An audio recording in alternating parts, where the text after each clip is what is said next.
Ahora vamos a hablar brevemente sobre algunos aspectos relacionados con las funciones de una variable real, pero con valores vectoriales. A esas funciones las vamos a estudiar más en detalle en la unidad 6, pero por ahora vamos a dar unas definiciones iniciales relativas a algunos conceptos que vamos a utilizar en esta unidad. Llamaremos trayectoria en el espacio Rn a toda función continua R, la vamos a indicar así con una flechita arriba, cuyo dominio sea un intervalo I de la recta real. Fíjense, R es una función definida en este dominio, que lo llamamos I, que está incluido en la recta real, en R. I es un intervalo de la recta real, y ese es el dominio de la función R. Y toma valores en Rn. Entonces, para cada valor t de la variable en el intervalo i, para cada t en i, la imagen por r de t, o sea, r de t, va a ser una n upla perteneciente a Rn, precisamente. Entonces, si R1, R2, Rn son las funciones coordenadas de r flecha, de esta trayectoria, entonces, para cada t en i, r de t es esta n upla. Entonces, conforme el parámetro t, o la variable unidimensional t, recorre el intervalo i, o varía en el intervalo i, el vector r de t describe una curva c en Rn. El vector r de t es función, el vector r es función de la variable t. Entonces, conforme t va variando, r va describiendo, el extremo, digamos, del vector r va describiendo una curva c en el espacio Rn. Esta curva C, como conjunto de puntos en el espacio Rn, es la imagen de la trayectoria. Es decir, esto que estamos indicando C es un conjunto de puntos dentro del espacio Rn. Es la imagen de la trayectoria R. Es decir, es el conjunto de todos los puntos R de t en el espacio Rn con t recorriendo el intervalo i. Si el intervalo i es un intervalo cerrado de la recta real, los puntos RA y RB se denominan punto inicial y punto final respectivamente de la trayectoria, o extremo inicial y extremo final. Son los puntos extremos de la trayectoria. Bueno, y el comentario final de esta pizarra es muy importante. ¿Por qué habitualmente se llama t a la variable de una trayectoria?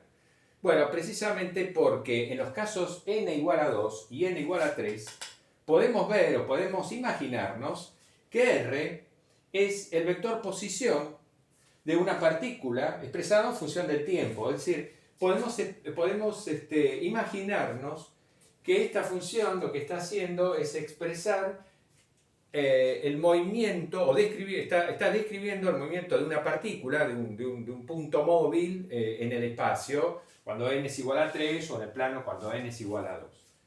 Esa imagen dinámica de las trayectorias es algo muy útil, que es un recurso al cual uno está apelando todo el tiempo cuando trabaja con trayectorias. El intervalo i de la recta real en principio es un intervalo general. Puede ser un intervalo acotado o no acotado, puede ser abierto o puede ser cerrado, o puede ser ni abierto ni cerrado. Normalmente o habitualmente, la mayoría de los casos con los que vamos a tratar, el intervalo I va a ser un intervalo cerrado de la recta real y acotado, digamos, algo así. Pero también algunas veces va a ser un intervalo abierto. Un intervalo abierto, ya sea acotado o no acotado. Entonces, por ejemplo, un intervalo abierto acotado sería este mismo, ¿no? Abierto en A y abierto en B. ¿Sí? Es decir, no incluye los extremos A y B. Un intervalo abierto no acotado, bueno, puede ser intervalo abierto en 0 hasta infinito, por ejemplo, en fin, o puede ser toda la recta real, eventualmente.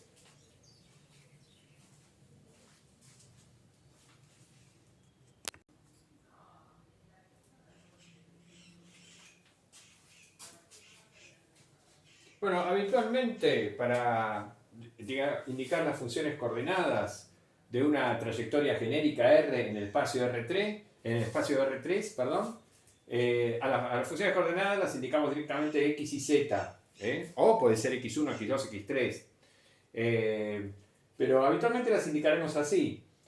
Con lo cual, lo que estamos diciendo es que para cada valor t del parámetro perteneciente al intervalo i, bueno, la imagen r de t es este vector, x de t, y de t, z de t, que también lo podemos escribir de esta manera como combinación lineal de los versores canónicos. Es una notación, simplemente una cuestión de notación. Para una trayectoria en el plano, en R2, habitualmente se indican x de t e y de t a las funciones coordenadas. Entonces nos queda r de t igual a x de t y de t, ¿no?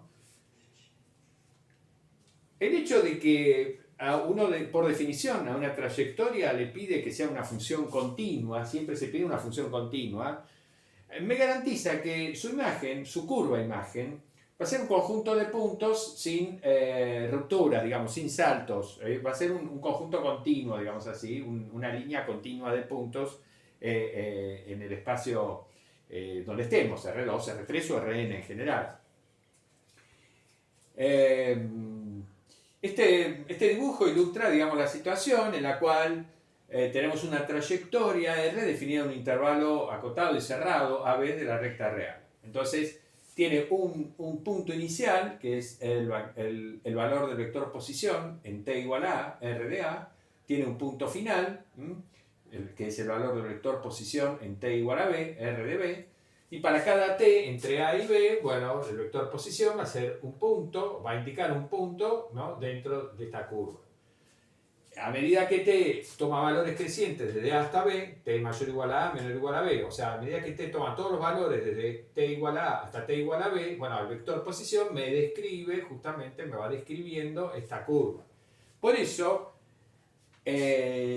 toda trayectoria, además de determinar una curva en el espacio como conjunto de puntos, también induce sobre la curva una orientación, porque la estoy recorriendo en un sentido, ¿no? De acuerdo a cómo se mueve la flecha, el vector posición, cuando t va tomando valores crecientes dentro del intervalo, bueno, ahí tengo la orientación de la curva, digamos. En este caso la flechita me estaría indicando así, ¿no? Como que la partícula, esta es la posición inicial de la partícula, y la partícula se mueve siguiendo este camino, digamos, en este sentido, hasta la posición final, que sería esa.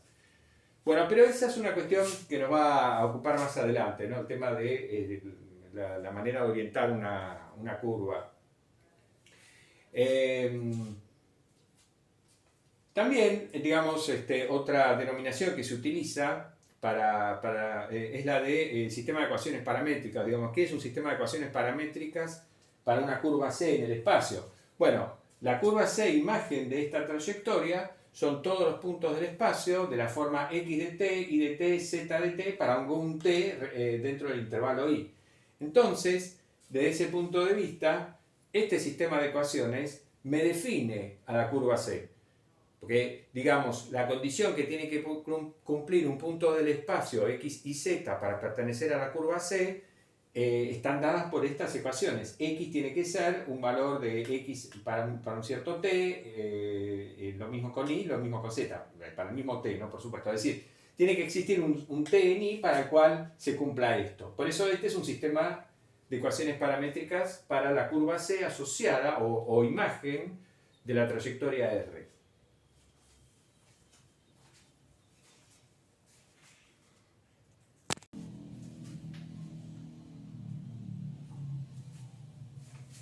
Bueno, vemos algunos ejemplos de trayectorias y sus curvas asociadas o sus curvas imágenes.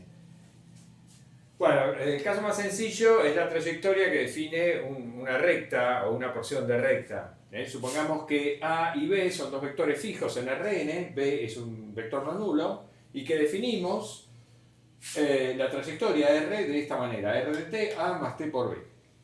Para todo t real, digamos. Tomemos primero el intervalo i, dominio, como toda la recta real. Bueno, en este caso, la imagen de R es la recta que pasa por A y cuyo vector director es B, digamos. Y solo vemos, obviamente, si n es 2 o n es 3. Bueno, acá en el dibujo suponemos que n es igual a 2, n igual a 3. Estamos en el espacio, que A y B están en R3. Y entonces el vector A está fijo, el vector B está fijo. R de t es la suma del vector A más un múltiplo escalar del vector B. Entonces, si al vector A le sumo un múltiplo del vector B, obtengo ciertamente un punto sobre esta recta. Si es un múltiplo con, digamos, con t positivo, bueno, va a ser un punto de este lado. Si t es negativo, va a ser de este lado. Entonces, cuando t recorre toda la recta real, bueno, cuando t es igual a 0, obviamente estoy parado en este punto. Y si t toma todos los valores desde 0 hasta infinito, entonces recorro toda esta semirrecta, con origen en este punto, todo hasta el infinito. Y si t toma valores negativos, bueno, recorro de menos el infinito hasta acá. Entonces, cuando t va de menos infinito a más infinito, describo toda la recta. La imagen de la trayectoria, sí, es toda la recta. Si el intervalo I, en lugar de ser toda la recta real, es, como decíamos recién, una parte de la recta real, un subintervalo, bueno, entonces no será toda la recta.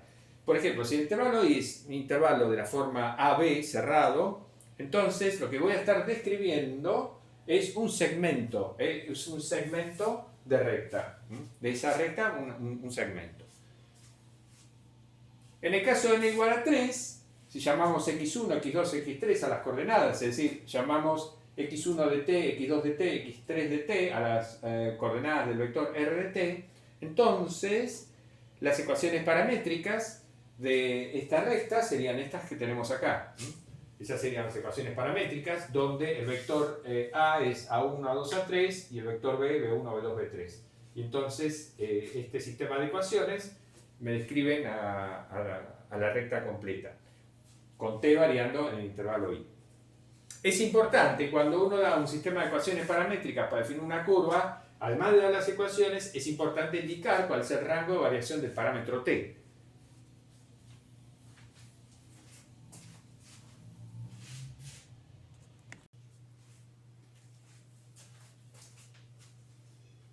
Bueno, como segundo ejemplo, vamos a considerar la trayectoria R, definida en intervalo cerrado de 0 a 2pi, con valores en R2, definida de esta manera: R de t, A coseno de t, B seno de t.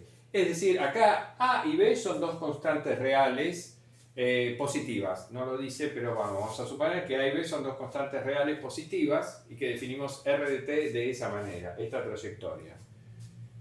Bueno, en este caso la imagen, la curva imagen de esta trayectoria tiene estas ecuaciones paramétricas con t desde 0 hasta 2pi.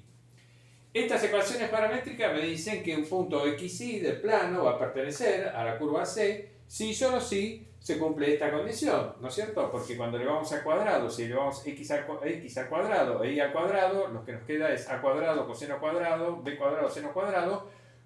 Entonces, si dividimos la ecuación de arriba por a cuadrado y dividimos la ecuación de abajo por b cuadrado y sumamos, obtenemos eso.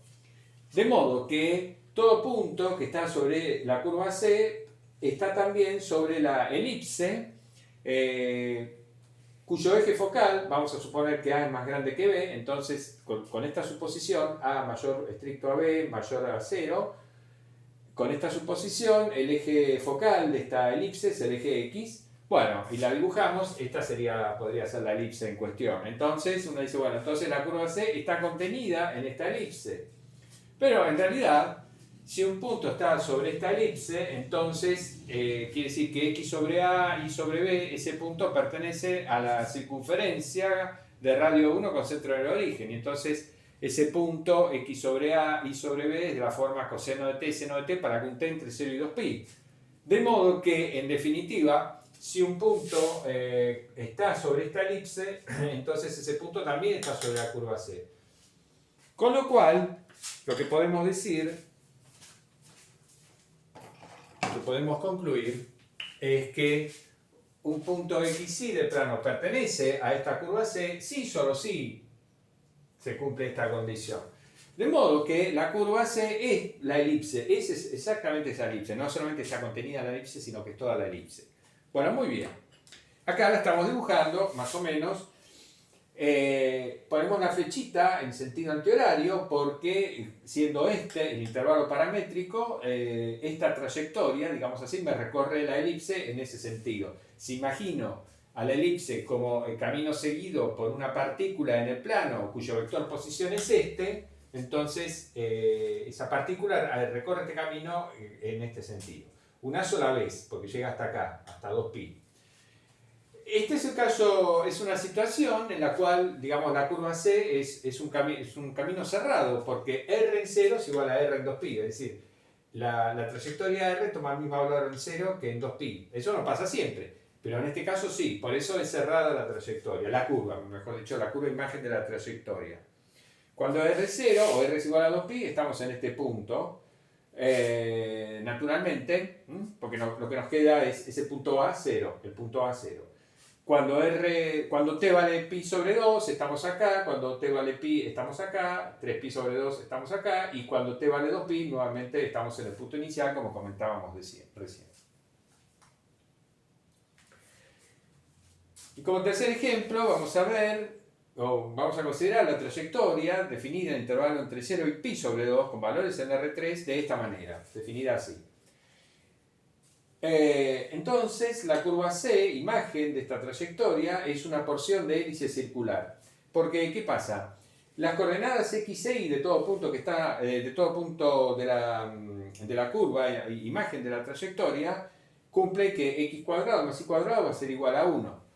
Entonces, eso significa que la curva C, asociada con esta trayectoria, está contenida en el círculo, en el cilindro de radio 1, cuyo eje de simetría es el eje Z, porque todo punto sobre la imagen de la trayectoria cumple x cuadrado más y cuadrado igual a 1. La coordenada t, bueno, va subiendo con los valores conforme el parámetro t varía de 0 hasta pi sobre 2. En el punto inicial, R0, R en 0, nos queda 1, 0, 0, es decir, este es el punto inicial de la trayectoria. Y el punto final, cuando t es igual a pi sobre 2, lo que nos queda es 0, 1, pi sobre 2, que podría ser este punto. Entonces, punto inicial, punto final. Si proyectamos en el plano XY la curva C, lo que nos queda, como decíamos, es la circunferencia con centro de origen de radio 1. Por eso, la imagen de esta trayectoria es una hélice circular. Si no limitamos el intervalo paramétrico a este intervalo, si permitimos que t tome valores más altos, bueno, voy dando toda una vuelta, voy girando, o sea, voy enrollando la curva a lo largo del cilindro circular de radio 1 con eje de simetría Z.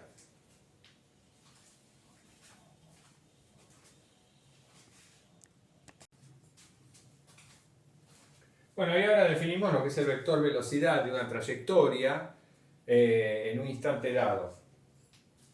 Una trayectoria R, definida en un intervalo I de la recta real con valores en Rn, se dice derivable en cierto t sub 0 o para cierto t sub 0 interior al intervalo I. Este t sub 0 está, digamos, metido en el interior del intervalo I, no es un punto extremo. Entonces se dice derivablemente 0 si existe este vector. ¿Este vector quién es? Es el límite para h tendiendo a 0 de esto que tenemos acá. El cociente incremental usual con el cual uno define el concepto de derivada de una función de una variable. R es una función que depende de una variable. En ese sentido es una función más de análisis 1 que de análisis 2. Porque depende únicamente de la variable t unidimensional que varía dentro de un intervalo I de la recta real. Entonces, este es el cociente incremental usual para definir la derivada de una función que depende de una variable.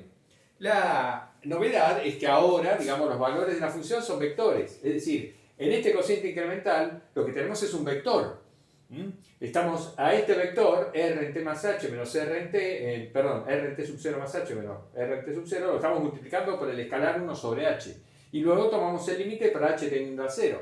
Pero si este límite existe, necesariamente es un vector. Es un vector que lo indicamos así, r tilde en t sub 0 o r punto con el punto arriba en t sub 0 también lo podemos indicar.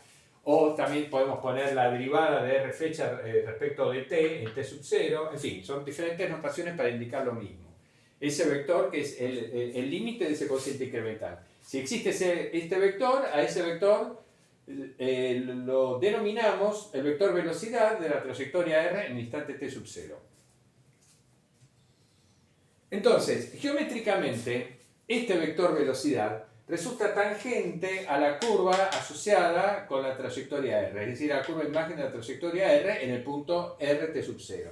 Bueno, eso es algo, digamos, ya conocido de la física, ¿no? Si no, si esto lo interpretamos físicamente, como el vector, interpretamos a R de t como vector posición de una partícula que se está moviendo, sabemos eso.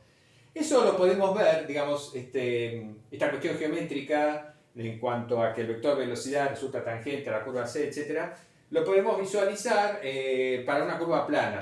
Si suponemos que R es una trayectoria en el plano R2, con un dibujo nos podemos convencer fácilmente de que realmente ocurre así, lo de la dirección tangente de este vector velocidad.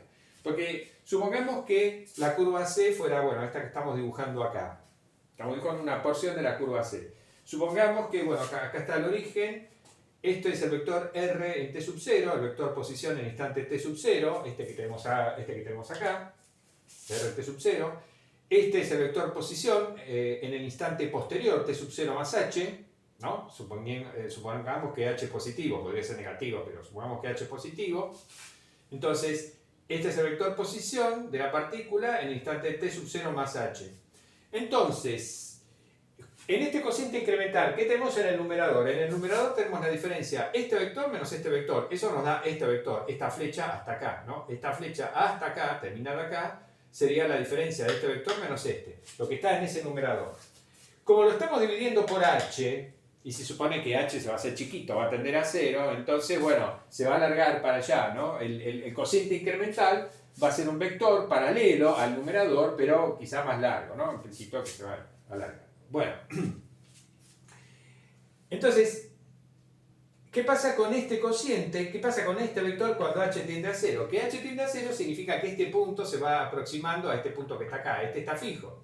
Entonces, ahí uno dice, bueno, entonces este vector se va a ir posicionando cada vez más cerca de la dirección tangente en este punto a la curva C. En el límite, el vector velocidad tiene que tener esta dirección, ¿no? Más o menos con ese razonamiento uno se convence de que esto más o menos es verdad, de que el vector velocidad es tangente a la curva en el punto RT sub 0.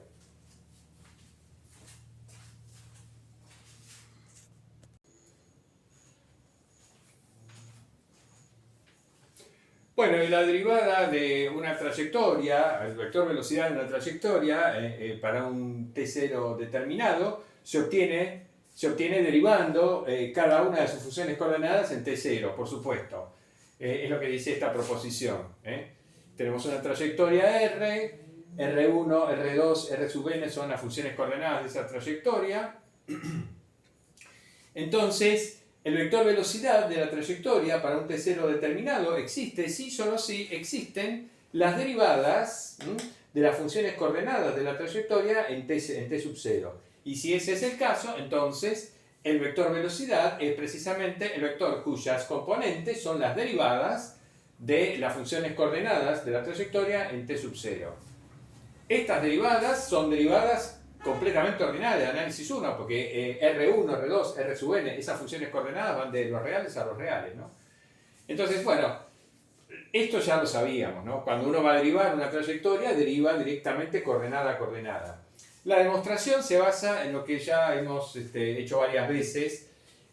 Uno para determinar la existencia de este vector tiene que analizar si existe el límite de este cociente incremental cuando h tiende a 0. Pero cuando formamos este cociente incremental, como R1, R2, R sub n son las funciones coordenadas de la trayectoria, este cociente incremental es el vector que tiene estas componentes.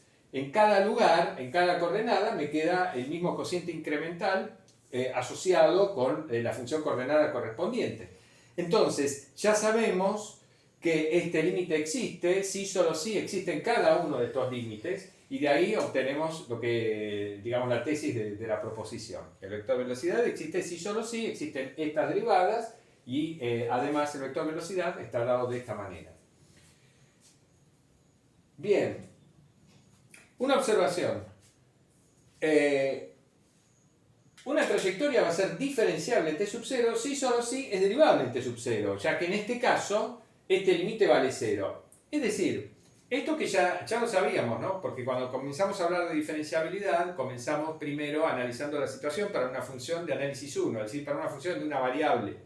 Y en el caso de una función de una variable con valores reales, vimos que el concepto de diferenciabilidad equivalía al concepto de derivada. Acá pasa lo mismo. Si bien la función, la trayectoria no tiene valores reales, tiene valores vectoriales, pero como depende de una sola variable, pasa lo mismo. Si existe este vector velocidad, entonces naturalmente se cumple este límite, como es muy fácil ver, y por lo tanto R es diferenciable. Bueno, cuando una trayectoria es derivable en todo el intervalo donde está definido, se dice directamente que la trayectoria es derivable, o mejor dicho, se dice que es diferenciable. Entonces, cuando uno habla de trayectorias diferenciables, se refiere a una trayectoria que tiene vector velocidad en cada punto. Mejor dicho, que para todo valor del parámetro existe el vector velocidad, ¿no?, de la trayectoria.